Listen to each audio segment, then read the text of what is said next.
크리스마스가 지나고 집안엔 종이 포장지와 케이크 상자만 남았다. 어제 아들은 엄마 내일 꼭 전화할게요 하고 말했었다. 하지만 26일 새벽 4시 전화는 끝내 울리지 않았다. 나는 어둠 속에서 휴대폰 불빛만 바라보다 손끝이 저리도록 기도처럼 기다렸다. 벽식의 초침이 유난히 크게 들렸다. 평소엔 몰랐던 그 소리가 왜 이렇게 가슴을 찌르는지 손바닥에는 땀이 났다. 추운 겨울인데도 왜인지 모르겠다. 통화 버튼 화면을 계속 화면 꺼짐 방지로 터치하며 난 스스로에게 말했다. 곧 오겠지. 약속했으니까. 이 한마디가 내 마음을 버티게 하는 마지막 끈이었다. 아들은 어제 웃으며 말했다. 엄마, 요즘 일 많아요. 그래도 26일은 꼭 전화할게요. 나는 그 말을 믿었다. 아들이 한 약속이 내겐 유일한 선물이었으니까. 하지만 전화는 오지 않았다. 시간이 흐를수록 나는 그럴듯한 이유를 스스로 만들기 시작했다. 일하다가 피곤해서 잠든 걸 거야. 전화기를 잃어버렸나? 늦게라도 걸겠지. 그렇게 마음을 붙잡고 있었다. 하지만 가슴 한편에서는 말하지 않은 진실을 알고 있었다. 늘 그랬다.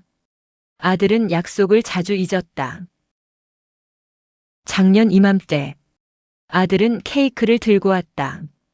문을 열며 말하던 아들의 목소리가 아직도 선명했다. 엄마, 메리 크리스마스. 그때 난 말했다. 다음엔 손주도 같이 오면 좋겠다. 그 말을 들은 아들의 표정이 잠시 굳더니 엄마, 또 그 얘기야?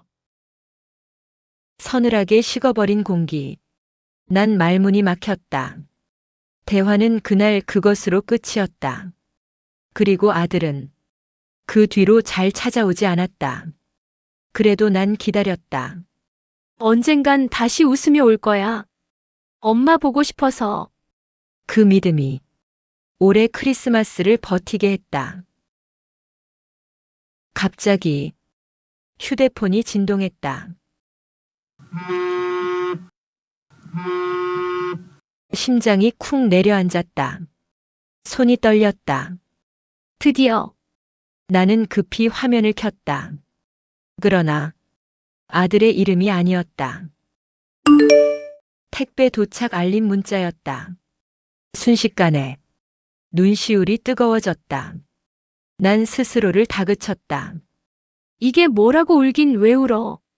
하지만 눈물은 멈추지 않았다. 기다림이란 부서지는 마음을 견디는 일이라는 걸 그 순간 알았다. 밖에서 눈을 밟는 소리가 들렸다. 누군가 문 앞을 지나가는 것 같았다. 나는 갑자기 휴대폰을 내려놓고 문 쪽으로 천천히 걸어갔다. 심장이 빠르게 뛰었다. 혹시 저 소리가 아니면 아들이 찾아온 걸까? 그렇게 생각하는 순간 울음이 또 북받쳤다. 문을 살짝 열었다. 차가운 공기가 얼굴에 닿았다. 그리고 보았다. 문틈 아래 작은 편지 한 장이 놓여 있었다. 나는 손이 떨려 천천히 편지를 집어들었다. 받은 사람도 보낸 사람도 적혀 있지 않았다. 단 한 문장만 쓰여 있었다. 미안합니다. 너무 늦었습니다. 그 문장을 읽는 순간 나는 주저앉아 버렸다. 처음엔 택배 기사나 이웃이 잘못 둔 줄 알았다. 하지만 뭔가 이상했다. 글씨체. 이 글씨를 난 너무 잘 알고 있었다. 아들의 글씨였다. 나는 눈을 감았다. 왜 이렇게까지 해야 했을까? 전화도 아니고 문자도 아니고 겨우 이 한 줄을 종이에 적어놓고 간 이유가 뭘까? 가슴 깊은 곳에서 매운 통증이 올라왔다. 나는 편지를 가만히 쥐고 중얼거렸다. 전화만 했어도 엄마는 괜찮았을 텐데. 문득 깨달았다. 아들은 전화조차 걸 용기가 없었던 것이다. 미안하단 말을 목소리로 전달하기엔 너무 많은 시간이 흘러버렸다. 그리고 그 사실이 나는 더 아팠다. 기다림은 끝났지만 상처는 시작됐다는 걸 그 새벽에 알았다. 밤새 잠을 이루지 못했다. 휴대폰 화면엔 여전히 부재중 통화 하나 없었다. 나는 문틈 아래 편지부터 확인했다. 그 종이는 밤사이 더 누렇게 젖어 있었다. 눈이 계속 내렸던 것이다. 편지를 조심스럽게 펼쳐 다시 읽었다. 미안합니다. 너무 늦었습니다. 짧은 문장이 더 길게 느껴졌다. 나는 천천히 일어나 주방으로 향했다. 물 끓는 소리가 허공에 흩어졌다. 문을 두드리는 소리가 들렸다. 나는 설마 가슴이 철렁했다. 문을 열었다. 아들은 아니었다. 단발머리의 젊은 여자였다. 아주 낯익은 얼굴. 어디선가 본 듯 했지만 금방 떠오르지 않았다. 그녀가 말했다. 혹시 김현수 씨 댁 맞나요? 나는 고개를 끄덕였다. 여자는 잠시 입술을 떨더니 말했다. 저 현수 오빠 부인입니다. 아들에게 가족이 있었단 말인가? 나는 말문이 막혔다. 아들에게 가족이 생긴 걸 나는 몰랐다. 그런데 아들의 부인이라니. 여자는 편지를 바라보며 말했다. 오빠가 죄송하다고 전하고 싶대요. 나는 목이 꽉 막히는 걸 느꼈다. 그래서 오겠다는 거니? 젊은 여자는 눈을 내리깔며 말했다. 아니요. 올 수 없어요. 그 한마디가 내 숨을 멈추게 했다. 나는 손에서 편지가 미끄러지듯 떨어졌다. 무슨 소리니? 그녀는 입술을 깨물며 말했다. 오빠 어젯밤 급하게 병원 갔어요. 나는 숨이 막혔다. 지금 어디니? 내가 가야지. 그녀가 천천히 고개를 저었다. 지금은 만날 수 없을 거예요. 나는 집안 기둥에 의지하며 천천히 몸을 굽혔다. 눈물이 주르륵 흘렀다. 전화라도 했어야지. 엄마가 기다렸다. 그녀는 손에 들고 있던 작은 상자를 내밀었다. 이거 오빠가 꼭 전해달라고 했어요. 상자에는 아들의 이름이 적혀 있었다. 그리고 작은 글씨로 미안해, 엄마. 나는 손이 떨리는 걸 느끼며 천천히 상자를 열었다.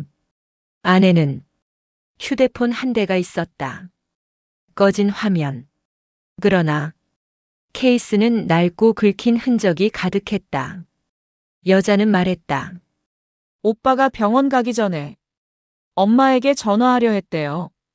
나는 숨을 멈췄다. 하지만 배터리가 나갔어요. 그 말을 듣는 순간 마음이 무너졌다. 전화가 울리지 않은 이유. 아들은 전화하려 했던 것이다. 그러나 너무 늦었다. 나는 상자를 가슴에 안았다. 그리고 깨달았다.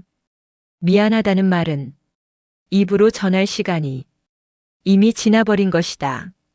그리고 그 사실을 아들도 알고 있었다. 그래서 문 앞에 편지를 남긴 것이다. 난 눈을 감고 천천히 숨을 들이켰다. 차가운 겨울 공기가 내 마음 깊은 곳을 찔렀다. 나는 택시 문을 열며 말했다. 서울대 병원 응급실로 가주세요. 목소리가 떨렸다. 나는 창밖을 바라보았다. 눈발이 창문에 부딪히며 천천히 흘러내렸다. 휴대폰을 꼭 쥐었다. 꺼진 전화기. 전화를 걸 수 없었던 그 순간 아들의 마지막 선택이 얼마나 절박했을까. 창밖 가로등이 스쳐 지나갈 때마다 그때 아들의 표정이 떠올랐다. 하얀 조명, 사람들의 발걸음, 기다림과 초조함이 공기에 섞여 있었다. 나는 접수대 직원에게 물었다. 김현수 환자 어디 있나요? 직원은 모니터를 잠시 살피더니 말했다. 보호자세요? 나는 대답하지 못했다. 보호자. 그 단어가 내게 너무 무겁게 느껴졌다. 아들에게 나는 어떤 존재였을까? 흰 가운을 입은 사람들이 왔다 갔다 했다. 나는 유리창 너머를 응시했다. 산소 호흡기. 약하게 움직이는 아들의 가슴. 아들은 그곳에 있었다. 너무 멀리 느껴졌다. 나는 유리창에 손을 얹었다. 차갑다. 마치 아들의 손 같았다. 갑자기 간호사가 다가왔다. 어머니, 잠시 이쪽으로 오세요. 나는 자리에 얼어붙었다. 간호사가 내 손에 작은 기계를 쥐어줬다. mp3 녹음기였다. 간호사는 말했다. 환자분이 들려드리고 싶다고 남겼어요. 나는 숨이 멎는 것 같았다. 떨리는 손으로 재생 버튼을 눌렀다. 엄마, 아들의 목소리였다. 쇳소리가 가득한 거친 숨 사이로 죄송해요. 전화를 하려 했는데 나는 입을 틀어막았다. 엄마가 기다릴 것 같아서. 목이 메인다. 눈물이 볼을 타고 흘렀다. 녹음은 여기서 끊겼다. 그 짧은 침묵이 세상에서 가장 긴 시간처럼 느껴졌다. 왜 그 순간에 아들은 말을 멈췄을까? 왜 전화 대신 녹음을 선택했을까? 내 가슴은 무너졌다. 나는 깨달았다. 아들은 끝까지 엄마를 부르며 버텼다는 걸. 간호사가 말했다. 가족분을 만나실래요? 나는 고개를 끄덕였다. 문이 열렸다. 하얀 조명이 쏟아졌다. 나는 천천히 다가갔다. 아들이 누워 있었다. 산소 호흡기 너머로 희미한 숨. 나는 아들의 손을 잡았다. 차갑지 않았다. 아직 따뜻했다. 엄마 왔다. 아들의 눈가가 미세하게 떨리는 것 같았다. 그것이 마지막이었다. 검은 우산들이 조용히 스쳐 지나갔다. 눈발은 장례식장 지붕에 부딪혀 천천히 사라졌다. 나는 아들의 영정 앞에 서 있었다. 사진 속 아들은 미소를 짓고 있었다. 그러나 마지막 순간까지 엄마를 부르던 사람, 내 눈이 붉어졌다. 어제 집 앞에 왔던 그 젊은 여자가 아이의 손을 잡고 다가왔다. 아이의 얼굴을 본 순간 가슴이 먹먹해졌다. 아들의 얼굴이 그대로 있었다. 나는 떨리는 손으로 아이 머리를 쓰다듬었다. 너 이름이 뭐니? 아이의 작은 목소리가 말했다. 준이요. 아들의 이름에서 한 글자만 가져온 이름. 나는 가슴을 움켜쥐었다. 아들은 엄마에게 미안했지만 아이에게 부끄럽지 않은 아빠가 되고 싶었던 걸까? 젊은 여자가 말했다. 사실 병원에서 녹음하기 전에 오빠가 계속 찾았어요. 나는 숨을 삼켰다. 엄마를 한 번이라도 보고 싶다고. 내 다리는 힘이 빠져 조금 휘청거렸다. 근데 연락처를 찾지 못했대요. 나는 경직됐다. 연락처. 여자가 조심스럽게 말했다. 오래된 휴대폰에만 저장돼 있어서 새 폰에는 없었어요. 그 말이 내 가슴을 깊게 쐈다. 전화번호 하나 새로 남겨두지 못한 채 우리는 서로를 멀어지게 했다. 나는 장례식장 구석에 앉아 있었다. 사람들의 위로는 귓가를 스치고 지나갔다. 떠난 사람보다 남겨진 마음이 더 아프다는 걸 그 순간 알았다. 나는 중얼거렸다. 왜? 그날은 붙잡지 않았을까? 눈물이 흘렀다. 한 번의 전화, 단 한 줄의 문자, 그 작은 연결만 있었어도 엄마와 아들은 멀어지지 않았을 것이다. 장례식장이 조용해졌을 때 아이준이 다가왔다. 작게 말했다. 할머니, 나는 눈물을 닦았다. 응. 아이의 한마디가 심장을 찔렀다. 아빠는 왜 마지막에 울었어요? 나는 숨을 들이켰다. 대답하지 못했다. 그 질문은 나에게 던진 것이기도 했다. 아들은 왜 울었을까? 미안해서?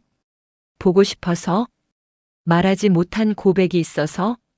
나는 아이의 손을 잡고 말했다. 아빠는 누군가를 사랑했기 때문이란다. 장례가 끝나고 사람들이 하나둘 떠났다. 빈 장례식장 복도에 발자국 소리가 메아리 쳤다.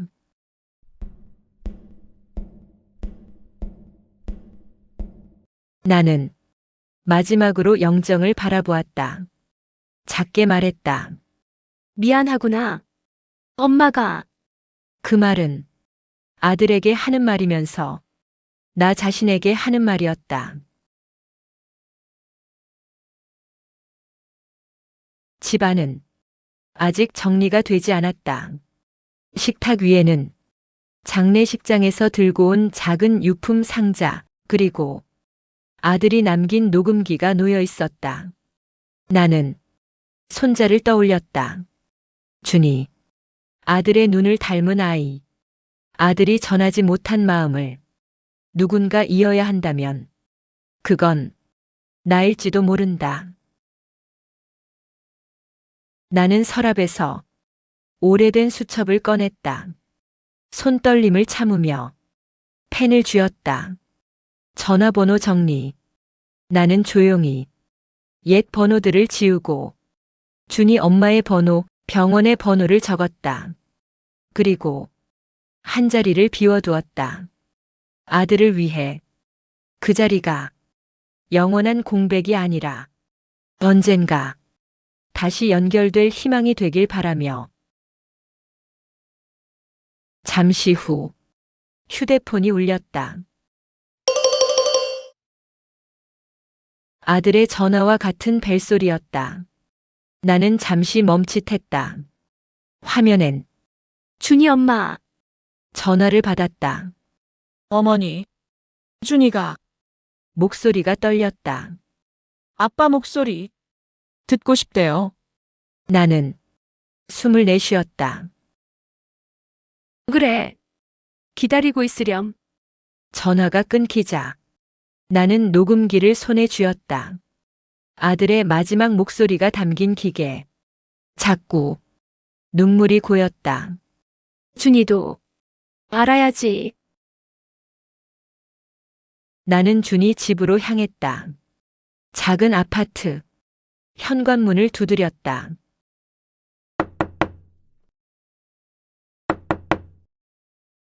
준이가 달려나왔다. 나는 녹음기를 꺼내 건넸다. 이건 너희 아빠가 마지막으로 남긴 목소리란다.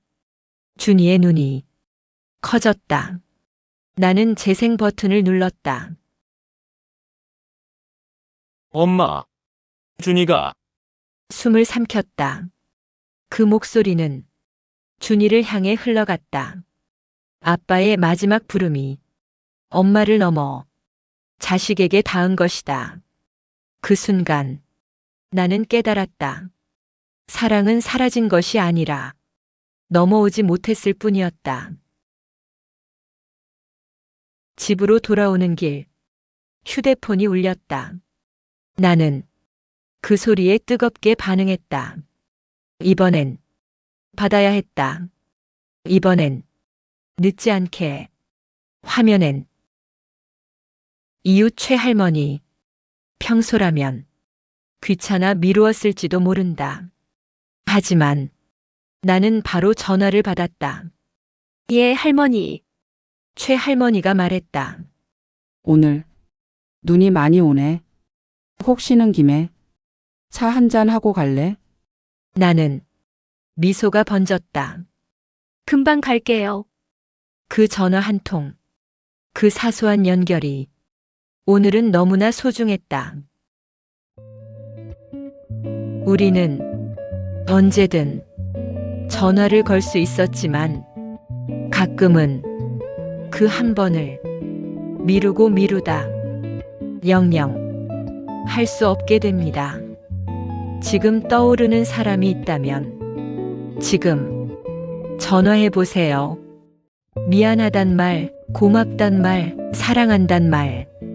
그 말이 누군가에겐 살아있는 동안 듣고 싶은 마지막 한마디일지 모릅니다.